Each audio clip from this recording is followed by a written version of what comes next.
اما بعد باب ما جاء في حیاء رسول الله صلی اللہ علیہ وسلم. نبی کریم صلی اللہ علیہ وسلم دا حیا بارک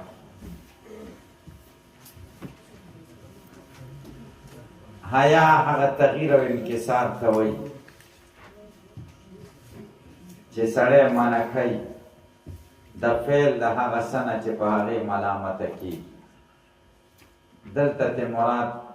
هغه طبیعي کیفیت دی چې بنده خو کارونو ته راکاږي او طبعا یې د بدو نه منع کوي، دې ته حیا وایي. تستر الله. بسم الله الرحمن الرحيم. وبه قال حدثنا محمود بن غيلان قال حدثنا ابو داود قال حدثنا شعبة عن قتادة قال سمعت عبد الله بن ابي عتبة يحدث عن ابي سعيد الخدري رضي الله عنه قال كان رسول الله صلى الله عليه وسلم اشد حياء من العذراء في قدرها. نبی کریم صلی الله علیه وسلم ډېر سخت و د حیا په لحاظ د پیغلې نه په قدرها په لوبټه کې.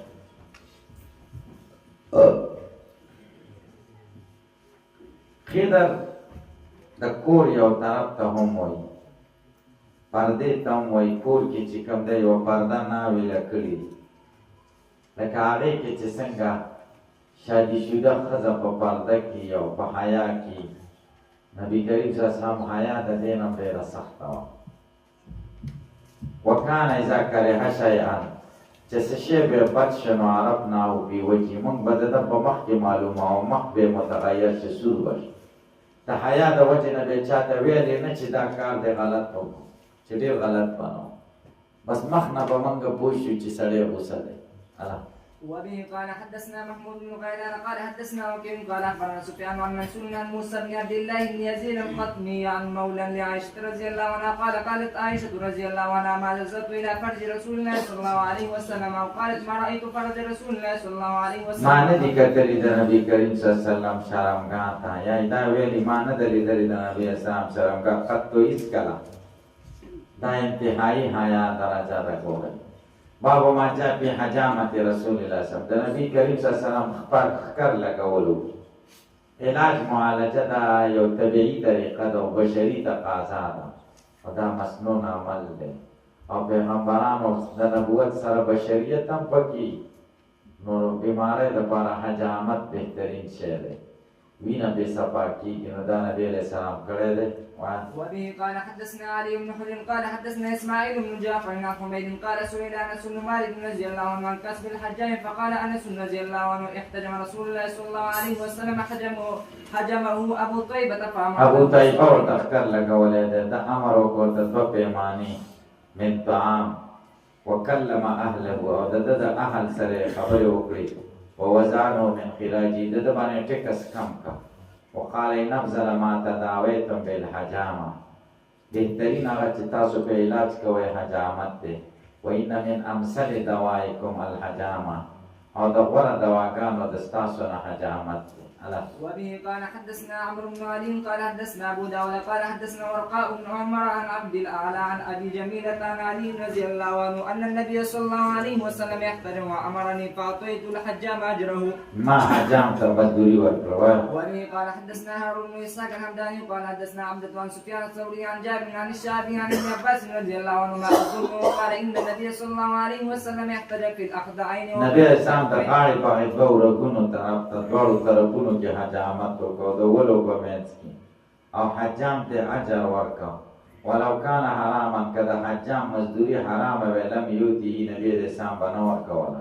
وبه قال حدثنا هارون بن اسحاق قال حدثنا عبدة عن ابن ابي ليلى عن نافع عن ابن عمر رضي الله عنهما ان النبي صلى الله عليه وسلم دعا حجاما فحجمه وساله كم خراجك فقال 3 آسع فوزع عنه صاعا واعطاه اجره. وبه قال حدثنا عبد القدوس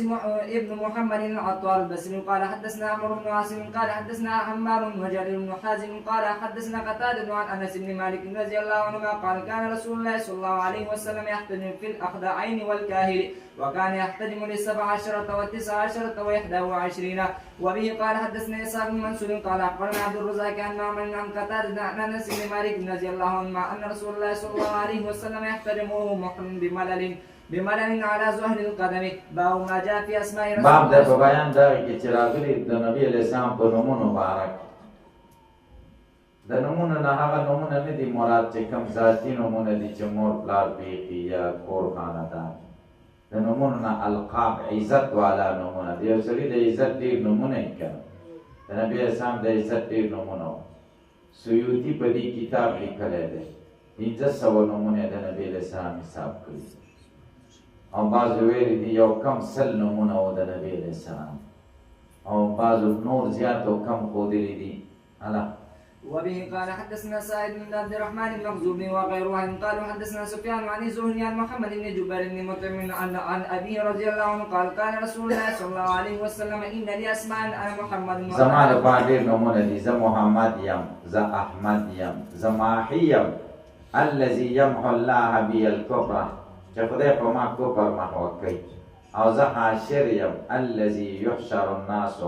چې خلق به راجمع کېږي علی قدمی ما پسې، وانا العاقب یم والعاقب چاته وي الذي ليس بعده نبي د ده نه وروسته نبي نه عاقب د وروسته راتلونکی. وبه قال حدثنا محمد بن الطريف بن الكوفي وقال حدثنا ابو بكر بن عياش عن عاصم عن ابي وائل عن حذيفه رضي الله عنه قال لقيت النبي صلى الله عليه وسلم في بعض طرق المدينه فقال انا محمد وانا احمد انا نبي الرحمه ونبي التوبه وانا المقفي وانا الحاشر وبني الملاحم. زه مقفع تابعدار کړلی شوی شاته به ما پسې خلک راځي او مقفیم دی مقفي زه شاته تلونکی یم په زمانه کې د دوی پسې او زه حاشر یم خلک به راجمع کېږي و نبي الملاحم د غزواتو پیغمبر یم و ملحمه د قتال. وقال حدثنا يسار بن منصور قال حدثنا النضر بن شميل قال اخبرنا حماد بن سلمة عن عاصم عن زر عن حذيفة رضي الله عنه عن النبي صلى الله عليه وسلم نحوه بمعناه هكذا قال حماد بن سلمة عن عاصم عن زر عن حذيفة رضي الله عنه. باب ما جاء في عيش النبي صلى الله عليه وسلم ژوند او زندگی. وبه قال حدثنا قتيبة بن سعيد قال حدثنا ابو الاحوال عن سماك بن حرب قال سمعت النعمان بن بشير رضي الله عنهما يقول ألستم في طعام وشراب ما شئتم. آیا تاسو نه په خوراکونو او څښاکونو کې چې سم خوښئ؟ ما ستاسو نبي صلی الله علیه وسلم لیدلی او ما یجد من الدقل ما یملأ بطنه، ما نه دي لیدلي من الدقل کمزوري کجوري چې د ده خېټه پې ډکه شي د ده معده پې ډکه شي. وبه قال حدثنا هارون بن اسحاق قال حدثنا عبدة عن هشام بن عروة عن ابي عن عائشة رضي الله عنها قالت ان كنا آل محمد صلى الله عليه وسلم. موږ د محمد صلی الله علیه وسلم کورنۍ نم کوسو شهران ځان به وشو یوه میاشت وخت به تېر شو ما نستوقد بنارن اور به نه بلاو ان هو الا التمر والماء اوبه او کجوري به وي. وبه قال حدثنا عبد الله بن ابي زياد قال حدثنا سيان قال حدثنا سهل بن اسلم عن يزيد بن ابي منصور عن انس عن ابي طلحه رضي الله عنهما قال شكونا الى رسول الله صلى الله عليه وسلم الجوع ورفعنا عن بطوننا. نبي اسلام ته د لوږې شکایت وکړ غزوه خندق کې او خېټې نه اوچت کړه صادرونه ان حجرین یو کاڼی خېټې پورې تړلی و. نبي اسلام د خېټه کاره کړه 2 کاڼي ورپورې تړلی و. دا خېټه چې دغه شي نو بیا توازن یې نه برابر ملا کړو وي کاڼي وتړي نو بیا لږ راټیټ شي. قال ابو عيسى هذا حديث غريب من حديث ابي طلحه رضي الله عنه لا نعرفه الا من هذا الوجه ومعنى قوله ورفعنا عن بطوننا عن حجر كان احدهم يشد في بطنه الحجر من الجهد والزعف الذي به من الجوع. وبه قال حدثنا محمد بن اسماعيل قال حدثنا عمرو بن ابي اياس قال حدثنا شيبان وابو معاويه قال حدثنا عبد الملك بن عمير عن ابي سلمة بن عبد الرحمن عن ابي هريره رضي الله عنه قال خرج النبي صلى الله عليه وسلم في ساعه لا يخرج فيها ولا يبقى فيها احد فاتاه ابو نبي صاحب یو ساعت کې راووتو نه راووتو په دې وخت کې به او نه په کې چا سره ملاوېده. ابو بکر راغی فقال ما جاء بك يا ابا بکر. ابو بکر څنګه راغی؟ فقال خرجت القي رسول الله صلى الله عليه وسلم وانظر في وجهه. زرا راووتم د نبی اسلام سره مخامخ شوم د ده په مخ کې مې علیه السلام مې پرې واچوم. فلم یلبس ان جاء عمر فقال ما جاء بك یا قال الجوع الوجه یا رسول الله. فقال النبي صلى الله عليه وسلم وانا قد وجدت بعض ذلك فانطلقوا لاړه الى منزل ابي الهيثم ابن تيحان الانصاري وكان رجلا كثير النخل کجوري ډېرې وې باغونه والشجر ونې والشاګړې ولم يكن له خدام خادمان نو فلم يجدوا بيدائنك فقالوا لامرأتي أين صاحبك مرګره دې چیرته دی فقال انطلق يستعذب لنا الماء وجي وبروري پیسې په فلم يلبسوا أن جاء أبو الهيثم يقربه ابو الهيثم راغ بقربة مشکیزه راوړه ورپسې څه دي يزعمونها فوضعها کې خودا ثم جاء يلتزم النبي صلى الله عليه وسلم يفديه بأبيه وأمه نبي الإسلام دې غاړه ورکړله او مور او پلار دې قربانول ثم انطلق بهم إلى هبه باغ لبوت فبسط لهم بساطا بستره واچوله ثم انطلق إلى نخله فجاء بقنو فوضعه فقال النبي صلى الله عليه وسلم أفلا نقيت لنا منه من رتبة فقي كجري بني راولي فقال يا رسول الله إني أردت أن تختاروا وتخيروا من رتبه وبسره چې کچاو فقي پکې ټول یو فقي کوي فكلوا وشربوا من ذلك فقال النبي صلى الله عليه وسلم والذين من النعيم الذي تسألون عنه يوم القيامة ظل بارد ورطب طيب وماء بارد فانطلق ابو الهيثم ليصنع لهم طعاما چې ډوډۍ ورته تیار کړي فقال النبي صلى الله عليه وسلم لا تذبحن لنا ذات ضرين د پوی والا سروي حلال نکي فذهب ذبح لهم عناقا او جديا چيرلي حلال فأتاهم بها فأكلوا فقال النبي صلى الله عليه وسلم هل لك خادم قال لا قال فإذا أتانا السبي فأتنا فأتي النبي صلى الله عليه وسلم برأسين ليس معهما تاج فأتاه أبو الحيثم فقال النبي صلى الله عليه وسلم اخترنا منهما فقال يا نبي الله اخترني فقال النبي صلى الله عليه وسلم إلا المستشار مؤتمن خذ هذا فإني رأيته يصلي واستوصي به معروفا فانطلق أبو الحيثم إلى امرأته فأخبرها بقول رسول الله صلى الله عليه وسلم فقالت امرأته ما أنت ببالغ ما قال فيه النبي صلى الله عليه وسلم إلا أن تعتقه قال فهو أعتق فقال النبي صلى الله عليه وسلم إن الله تعالى لم يبعث نبيا ولا خليفة إلا ولده بطانتان بطانة تأمر بالمعروف وتنهى عن المنكر وبطانة لا تألوه خبالا ومن يوق بطانة السوء فقد وقي وبه قال حدثنا عمر بن اسماعيل سويتي د نبی اعظم نمونه بارک چې کوم کتاب لیکل نو مثال وکړو قرآن یې دی سار مې لیکي شرح کې وکړو انا یې چوس د خنو مې دی سبا به ته ویم وبه قال حدثنا عمر بن اسماعيل بن مجالد بن سعيد قال حدثني ابي عن بيان قال حدثني قيس بن ابي حازم قال سمعت سعد بن ابي وقاص رضي الله عنه يقول اني لاول رجل احرق دما في سبيل الله واني لاول رجل رمى بسهم في سبيل الله لقد رايتني أغزو في العصابة من أصحاب محمد صلى الله عليه وسلم ما نأكل إلا ورق الشجر والحبلة حتى تقرحت أشداقنا حتى إن أهدانا ليزعوا كما تزعو الشاة والبعير وأصبحت بنو أسد يعزرونني في الدين لقد خبت إذا وضل عملي وبه قال حدثنا محمد بن بشار قال حدثنا سفيان بن عيسى قال حدثنا عمرو بن عيسى أبو نعامة العدوي قال سمعت خالد بن عمير وشويسا أبا الدرقائي قال أبعث عمر بن الخطاب رضي الله عنه عتبة بن غزوان رضي الله عنه قال انطلق أنت ومن معك حتى إذا كنتم في أقصى أرض العرب وأدنى بلاد أرض العجم فأقبلوا حتى إذا كانوا بالمربد وجدوا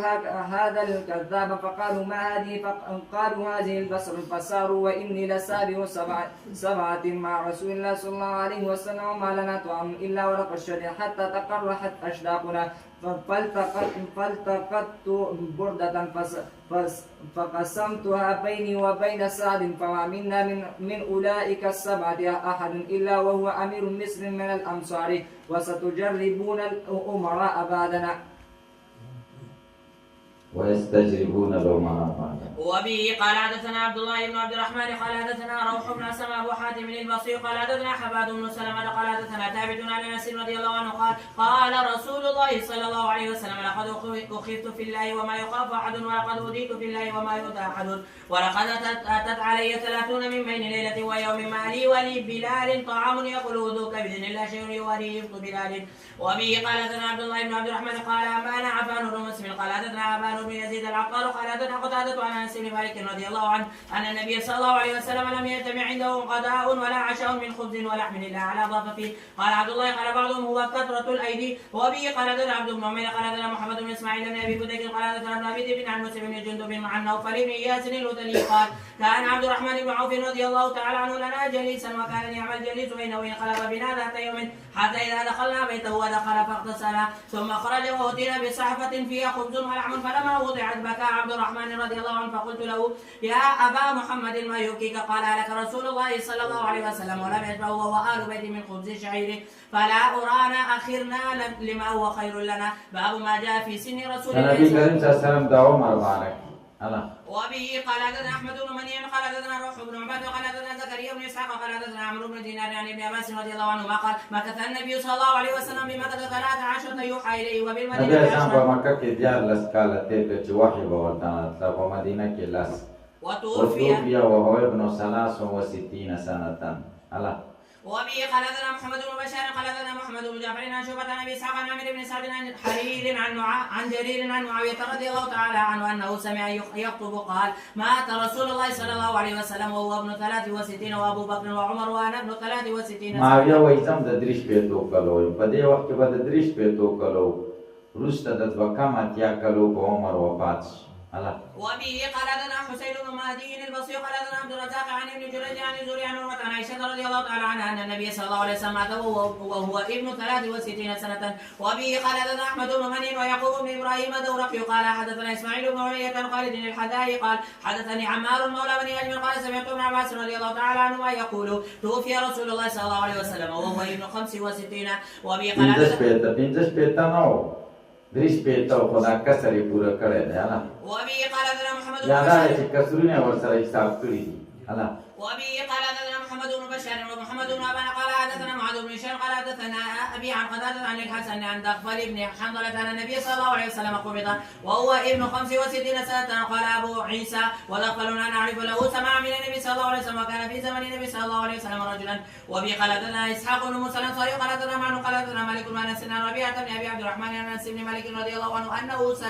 سمع يقول كان رسول الله صلى الله عليه وسلم ليس بالطويل البائن ولا بالقصير ولا بالابيض الامهق ولا بالادم ولا بالجعد القطط ولا بالسبط بعثه الله تعالى على راس 40 سنة فقام بمكة 10 سنين وبالمدينة 10 سنين وتوفاه الله تعالى على راس 60 سنة وليس براسه ولحيته 20 شعرة بيضاء. الناس بفسر ومغيرة شلو يختم نوسبي. وقال حدثنا قتيبة بن سعيد عن مالك بن انس عن ربيعة بن ابي عبد الرحمن عن انس بن مالك رضي الله عنه نحوه.